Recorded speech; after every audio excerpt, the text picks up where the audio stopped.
Apa sebenarnya maksud pengibaran bendera putih di Aceh? Apakah masuknya bantuan asing seperti yang diharapkan para korban bencana akan bisa mempercepat pemulihan pasca bencana? Kita bahas bersama Ahmad Irawan, anggota Komisi 2 DPR dari fraksi Partai Golkar. Mas Irawan, selamat malam. Malam, Mbak. Ada juga bergabung bersama kami Humam Hamid, Guru Besar Universitas Syah Kuala Aceh.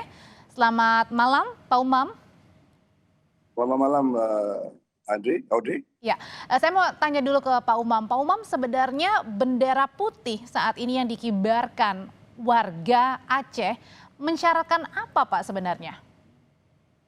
Itu gampang sekali. Itu kan orang-orang yang bukan putus asa, tapi itu isyarat darurat. Jadi masyarakat Aceh itu dalam bacaan saya mengibarkan bendera putih itu menyebutkan bahwa negara belum sepenuhnya hadir dengan mereka. Itu aja persoalannya. Kan ada bantuan yang sampai sekarang dilakukan, baik itu misalnya melalui laut, melalui udara.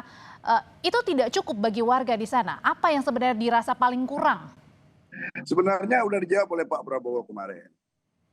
Ya, sebenarnya semua ini sekarang kalau kita lihat, kita putar semua, ada 3 bupati yang menyerah. Ya, ada gubernur yang menangis. Ya, ada seorang Prabowo yang begitu kuat, begitu sampai ke melihat kenyataan di lapangan, itu dengan spontan keluar, saya tidak punya tongkat Nabi Musa. Itu artinya apa? Dia secara nggak sadar sudah melihat beban yang amat sangat besar. Beberapa asesmen mengatakan bahwa siklon kali ini itu, senyar ini itu lebih dahsyat dari tsunami. Itu aja persoalannya. Dan negara masa saja sampai hari ini belum mampu, kebutuhan warga belum sangat mampu begitu. Itu aja, Audrey. Oke, jadi kalau jadi begini, ada memori kolektif yang nggak bisa dilupakan. Negara itu hadir penuh ketika tsunami. Dan ini hari ke-20 hari ini. Bayangkan Banda Aceh saja, ibu kota Aceh, yang tidak ada urusan dengan senyar 25 ini, hari ini masih mati kota ini. Listrik tidak ini ada maksudnya? Listrik, tidak ada telepon. Ini susah sekali ini. Ya. Jadi sebenarnya tanpa bendera putih pun kita sudah tahu amat sangat darurat untuk Aceh. Jadi bendera putih itu adalah ekspresi save us. Itu aja. Oke, Mas Irawan, ini warga sudah menyerah. Menyerah bukan berarti yang bagaimana, tapi menyerah pada keadaan dan bermaksud untuk ayolah begitu, ada bantuan yang lebih. Selama ini ternyata bantuan-bantuan yang dirasakan tidak terlalu benar-benar terserap oleh masyarakatnya, Mas Irawan. Apa yang terjadi sebenarnya? Memang kalau kita tadi mendengar Prof. Uman, ini adalah satu bentuk ekspresi yang disampaikan oleh masyarakat di Aceh, dan saya kira ini juga harus didengar oleh pemerintah, tetapi tidak hanya pemerintah pusat yang terus menerus kemudian dituntut untuk kemudian melaksanakan kewajiban negara, tapi ini harus terbangun satu kerjasama yang penuh antara pemerintah dan pemerintah daerah untuk kemudian memenuhi ekspektasi masyarakat di yang terkena dampak bencana tadi. Tapi yang perlu saya sampaikan di dalam forum ini bahwa sebenarnya yang dilakukan oleh pemerintah pada saat ini, bahkan kalau kita lihat hasil rapat paripurna kabinet terakhir itu, semua Presiden sudah mengarahkan agar ada pengerahan sumber daya ke daerah bencana tersebut. Dan saya kira tadi termasuk tadi yang disampaikan bahwa sebenarnya makna yang dimaksud oleh Pak Prabowo terkait bahwa tidak punya tongkat Nabi Musa itu yang tadi juga disampaikan oleh Prof. Umam, sebenarnya lebih kepada bahwa tidak ada penanganan bencana yang bisa selesai dalam sehari gitu. Memang membutuhkan satu proses yang saat ini sedang dilaksanakan oleh pemerintah. Saya mau nanya kembali kalau gitu ke Pak Umam. Pak Umam, sebenarnya kalau dari katakanlah dari skala 1 sampai 10 sebenarnya tolak ukur yang bisa dikatakan yang bisa terasa bantuannya ini dari skala 1 sampai 10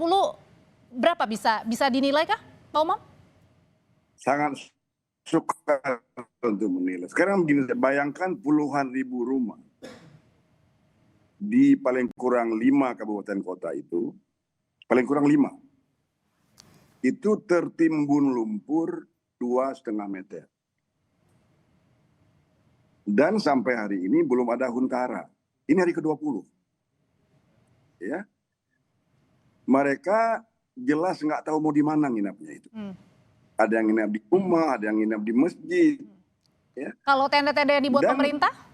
Ada yang lapar, ada yang lapar. Maaf ini, ada yang lapar ini. Okay. Belum lagi di daerah wilayah tengah, itu sangat masuk. Ketika dia berlaporan di kabinet segala macam, itu yang ada adalah kebenaran administratif. Ya. Laporan petanya bagus, jumlahnya segala macam, itu adalah kebenaran administratif, terutama dari ketua BNPB. Maaf saja, Pak. Ya. Oke. Yang kedua, ketika dia ke lapangan, itu namanya dia mendapat sebuah ground truth, kebenaran yang ada di lapangan. Dia melihat bagaimana tambang itu habis digenangi oleh lumpur. Dia terbang kemudian ke Benar Meriah. Dia terbang kemudian ke wilayah tengah. Dia lihat hancur sekali. Yang dia katakan itu, dia nggak mengatakan secara terbuka, tapi yang dia katakan adalah kapasitas Aceh itu nggak mampu mengurus. Jadi jadi kita satu-satu bahas. Kalau tadi dibilang katanya bahwa ini hanyalah kebenaran administratif saja, kenyataannya di lapangan nggak begitu, Mas? Ya, saya ingin meneruskan tadi, termasuk tadi yang disinggung bahwa pemerintah daerah tidak mampu dan menangani bencana. Sebenarnya itulah yang perlu kita koreksi dari proses birokratisasi penanggulangan bencana. Jadi sebenarnya itu persyaratan administratif bahwa ketika kabupaten kota kemudian tidak mampu, maka prosedur penanganan bencana dilaksanakan oleh provinsi. Jadi bukan tidak mampu dalam arti material, tapi dalam arti formil bahwa perlu ada kerjasama di tingkatan provinsi. Tapi sudah berminggu-minggu, bukannya hal ini harusnya sudah selesai di tingkat-tingkat seperti ini? Ya makanya kemudian yang itu kan sudah selesai sebelumnya. Itu kan sudah selesai dan saat ini bencana ya. Dan Prof, mohon maaf Prof. Bencana nggak menunggu laporan. Bencana nggak menunggu rapat. Bencana itu kematian, kemudian kelaparan, tidak ada rapat di situ. Yang ada adalah judgment yang paling clear saja ketika tsunami. Day 5 selesai itu. Ini sudah hari ke-20. Tolong Pak Irawan ini ngomong di DPR. Kita mau dengar di DPR. Diam semua di DPR RI di Jakarta. Membiarkan saudara-saudaranya itu di Sumatera Barat, di Sumatera Utara. Artinya dirasakan sama warga ini terkesan ada pembiaran. Nah itu yang sebenarnya begini. Kalau kami lihat apa yang dikerjakan oleh pemerintah, terus pemerintah daerah sejak hari pertama sampai dan hari ke-20 ini adalah suatu usaha yang sungguh-sungguh dan seksama. Makanya kemudian rapat-rapat itu penting untuk kemudian mengkoordinasikan dan mengintensifkan. Dan saya lihat, kami menilai bahwa juga pemerintah juga telah melakukan sesuatu yang maksimal yang bisa dilakukan sampai saat ini. Makanya kemudian kami DPR menuntut agar tahu mana kemudian yang memang menjadi prioritas pada saat ini agar penanganannya bisa dilakukan secara tepat dan cepat. Tadi seperti Profesor Umam menyampaikan ada satu kebutuhan terkait hunian sementara. Itu yang kami dorong. Kalau kelaparan kami belum pernah menerima laporan bahwa terjadi kelaparan karena kebutuhan pangan itu yang justru menjadi prioritas. Saya melihat dari apa yang kami disampaikan kepada kami, satu kebutuhan pangan, yang kedua adalah kebutuhan listrik, terus kemudian kebutuhan hunian sementara, terus pencarian korban yang tanahnya mulai mengering itu dilakukan. Nah dari laporan update yang kami terima, yang saat ini adalah yang menjadi prioritas adalah aksesibilitas distribusi atau logistik itu karena jalan masih. Mas Irawan kalau gitu dengan banyaknya tadi permasalahan, ada masalah infrastruktur, hunian sementara, makanan juga, kemudian juga mungkin sekolah-sekolah, warganya mau bekerja gimana caranya? Pertanyaannya kenapa kalau begitu tidak membuka saja seluas-luasnya bantuan asing? Nanti ya usai jeda Bapak-bapak tetap bersama kami di Sapa Indonesia Malam.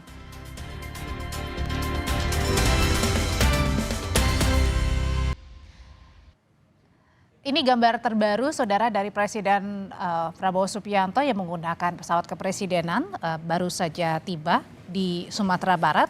Direncanakan Presiden akan mengunjungi korban bencana banjir dan juga longsor di Sumatera Barat, dan Presiden baru tiba malam hari ini pukul 6:30 malam di Sumatera Barat untuk memantau beberapa lokasi terdampak.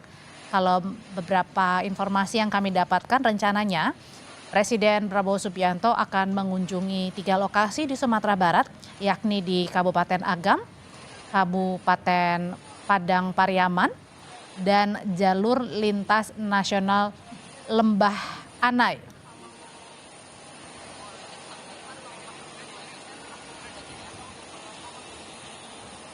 Memang dari beberapa waktu terakhir Presiden Prabowo ini terus mengunjungi kawasan atau wilayah-wilayah terdampak bencana banjir dan juga longsor.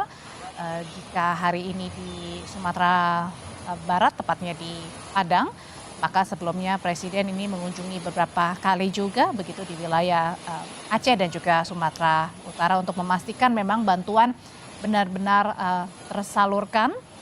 Bukan hanya ke 1-2 daerah yang terdampak, tetapi wilayah terisolasi pun ini juga memastikan seluruh bantuan bisa terserap dengan baik, termasuk di wilayah Sumatera Barat. Direncanakan, menurut informasi yang kami himpun, Presiden akan mengunjungi 3 lokasi.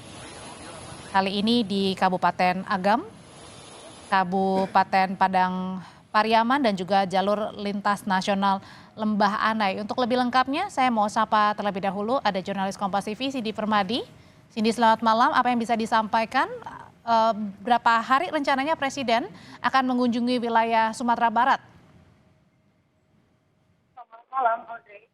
Rencana sejauh ini 2 hari atau malam. Baru tiba, dulu 8 kita dengan cabang menggunakan dan agendanya sebenarnya ada 2. Yang pertama adalah rapat yang kalau dari informasi dari oleh wartawan selama rencananya akan dilakukan Kodam, tapi apakah terbuka atau tidak juga masih belum ada konfirmasi yang jelas. Kabarnya rapat. Ya, Cindy, mungkin sambil diperbaiki komunikasinya karena terpatah-patah dan kami tidak mendengarkan laporan lebih lengkapnya, mungkin sambil diperbaiki. Sambil juga saya kembali menanyakan, Cindy, sebenarnya rencananya berapa hari Presiden Prabowo Subianto ini akan mengunjungi beberapa wilayah di Sumatera Barat dan kemana saja informasi yang didapatkan, Cindy?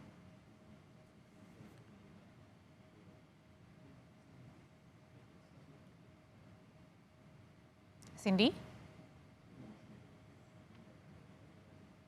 Ya, sinyalnya kurang baik. Nanti kita akan memperbarui kembali informasi dari Cindy. Tapi sejenak kita akan lihat visual terbaru dari ketibaan Presiden Prabowo Subianto yang terus mengawal penanganan bencana. Dan kali ini Presiden meninjau Provinsi Sumatera Barat dan direncanakan akan mengunjungi beberapa kawasan terdampak bencana banjir dan juga longsor. Sambil kita memperlihatkan ketibaan Presiden Prabowo, saya mau bertanya kembali begitu. Presiden beberapa waktu lalu sudah memimpin ratas percepatan penanganan bencana, Mas Irawan. Hari ini juga malam ini Presiden tiba di Sumatera Barat. On off meskipun tidak ke Jakarta, kemudian kembali ke Aceh, ke Sumatera Utara, dan kini Sumatera Barat. Pertanyaannya, penanganan yang masih saja dirasa kurang oleh warga Aceh, kenapa tidak kemudian membuka lebar seluas-luasnya bantuan asing biar mempercepat sisi-sisi yang kurang biar bisa ditutupi segera? Situasi bencana memang tidak pernah mudah, Mbak. Kami sangat memahami situasi yang ada di lapangan dan kita juga telah merasakan kondisi seperti darurat bencana seperti saat ini berulang kali. Tentu yang kita butuhkan saat ini adalah bagaimana membangun optimisme dan solidaritas kita untuk melewati masa bencana ini. Nah, yang selanjutnya yang ingin saya sampaikan bahwa Presiden telah menyampaikan bahwa kita punya kemampuan dan kekuatan yang memadai dalam menanggulangi bencana, tidak hanya di Aceh tetapi juga di Sumatera Barat dan juga di Sumatera Utara. Nah, inilah kami yang di DPR mendorong agar kemudian pemerintah, kementerian, lembaga bersama pemerintah daerah agar menerjemahkan kekuatan dan kemampuan dari negara, kapasitas pemerintah ini agar kemudian dirasakan oleh masyarakat, dirasakan oleh rakyat dan mendekatkan kebijakannya dengan realita bencana memang yang dibutuhkan oleh masyarakat setempat agar kemudian tuntutan agak terkait dengan status ini menjadi tidak relevan. Yang penting saat ini adalah bahwa pemerintah dan pemerintah daerah itu bekerja keras sama halnya ketika status bencana nasional ini ditetapkan. Kaitannya dengan bantuan luar negeri sekali lagi bahwa pemerintah tidak menutup mata atau tidak menutup bahwa keinginan atau niat baik negara-negara sahabat, organisasi-organisasi internasional Sampai untuk membantu pemimpin daerah aja Indonesia. meminta bantuan dari PBB loh, Mas. Kenapa? Ada pemerintah daerah juga yang meminta bantuan dari PBB. Itulah yang perlu juga kami apresiasi dari Pak Mualim sebagai pemimpin daerah untuk kemudian mencari bantuan-bantuan yang bisa membantu pemerintah masyarakat di Aceh sana. Itu bukan sesuatu yang perlu disalahkan gitu, tetapi ini bisa saling menguatkan karena memang kalau kaitannya dengan hubungan luar negeri itu adalah menjadi kewenangan pemerintah pusat. Oke, kembali ke Pak Umam. Pak Umam, kalau dikatakan tadi Mas Irawan, sebenarnya pemerintah juga tidak abai ya untuk membuka seluas-luasnya. Karena kita mampu. Tapi untuk sementara kita mampu begitu bisa menangani dulu dari lintas kementerian pemerintahan pusat, kementerian lembaga sampai ke pemerintahan atau di daerah begitu. Tapi pertanyaannya sebenarnya apa sih yang warga inginkan, Pak Umam? Boleh saya bicara? Ya, Pak Umam. Halo, Mbak Audrey. Ya. Pertanyaannya, apakah Indonesia tidak mampu menangani sendiri? Kan itu pertanyaannya kan? Indonesia mampu, sangat mampu. Tetapi negara yang kuat tidak sendirian bekerja dalam krisis yang sangat besar. Ya. Kita ini upper middle class. Kalau dari segi status kita. Jepang itu develop. Amerika itu superpower. Ketika krisis, mereka membuka. Gak usah malu, ini adalah solidaritas internasional. Kita bantu orang. Jadi ini bukan aib. Jadi bukan masalah gengsi gitu Pak Umam? Bukan aib. Ya. Tsunami itu ada. Bagaimana? Ya, jadi artinya bukan semata-mata ini untuk juga contoh darurat gengsi. ini. Mana aja enggak bagus komunikasinya, internetnya enggak bagus ini. Nggak apa-apa, silakan Pak, kita bisa mendengar dengan jelas, Pak Umam. Membuka pintu ya terdengar. Jadi membuka pintu untuk bantuan asing bukan tanda kelemahan. Oke. Ya, negara kuat benar, tapi negara kuat dalam menghadapi krisis yang amat sangat besar seperti ini tidak bekerja sendirian. Ya, Pak Umam. saya kira beginilah kalau saya mau ngomong. Aceh ini punya memori kolektif. Bagaimana negara itu memberikan kasih sayang dalam tanda petik kepada warganya ketika mereka tertimpa dengan bantuan besar. Hari ini itu belum ada. Saya bukan mengatakan tidak ada. Dan ini adalah hari ke-20. Tadi Mas Irawan mengatakan sebuah kata kunci, aksesibilitas. Ada makanan, nggak nyampe. Itu di wilayah tengah itu patah jalannya itu. Orang-orang mengangkut individu, keluarga, 20 km berjalan menjemput makanan. Bagaimana kalau yang single parent, bagaimana orang tua, bagaimana yang orang sakit. Ini luar biasa ini. Jadi lagi-lagi ya, jangan marah kenapa orang menaikkan bendera putih. Pertanyaannya adalah kenapa orang menaikkan bendera putih. Itu yang paling penting. Jangan melihat keberatan, tapi lihat kenapa mereka bendera putih. Tanda bendera putih adalah tanda darurat, save us itu. Jadi itu, tolong selamatkan kami. Tidak ada maksud penghinaan, tidak ada maksud menghina negara, tidak ada maksud merendahkan kedaulatan, tidak ada. Tapi di sini mungkin titik lelahnya ya, titik lelah dari berhari-hari ya Pak Umam ya, berharap ada bantuan segera, tapi nyatanya di 20 hari pasca penanganan ini nampaknya belum semua merata, Mas Irawan, yang dirasakan oleh warga. Begini Mbak, Mas Irawan, kalau saya boleh sebentar ya. Coba suruh terbang teman Anda dari Jakarta ke Banda Aceh. Sampai ke airport Banda Aceh itu hari ke-20 belum ada sinyal di situ. Ini ibu kota provinsi yang tidak kena musibah. Listrik tidak ada, yang merata ini kita giliran 12 jam, 10 jam, paling tinggi 15 jam. Yang hidup hanya di pendopo, kantor gubernur pun ya mereka punya sendiri, tapi masyarakat nggak bisa. Dalam era yang seperti ini, menurut saya, orang pun harus merubah ini. Definisi negara gagal itu masih dirubah. Jangan-jangan kita gagal ini kalau menurut sekarang ini definisinya.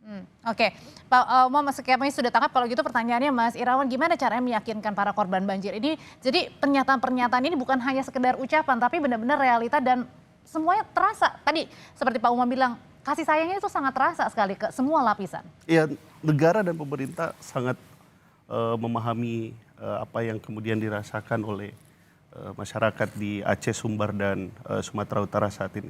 Makanya kemudian di rapat kabinet paripurna terakhir yang kami juga saksikan, semua sumber daya negara, sumber daya pemerintah pada saat ini diarahkan untuk kemudian melaksanakan tanggap darurat dan tahapan rehabilitasi di sana. Makanya kemudian saya termasuk meyakini bahwa adanya bendera putih yang ada di PD Jaya atau di sepanjang jalan tersebut tidak membuat negara merasa lebih rendah atau tersinggung dengan keadaan tersebut.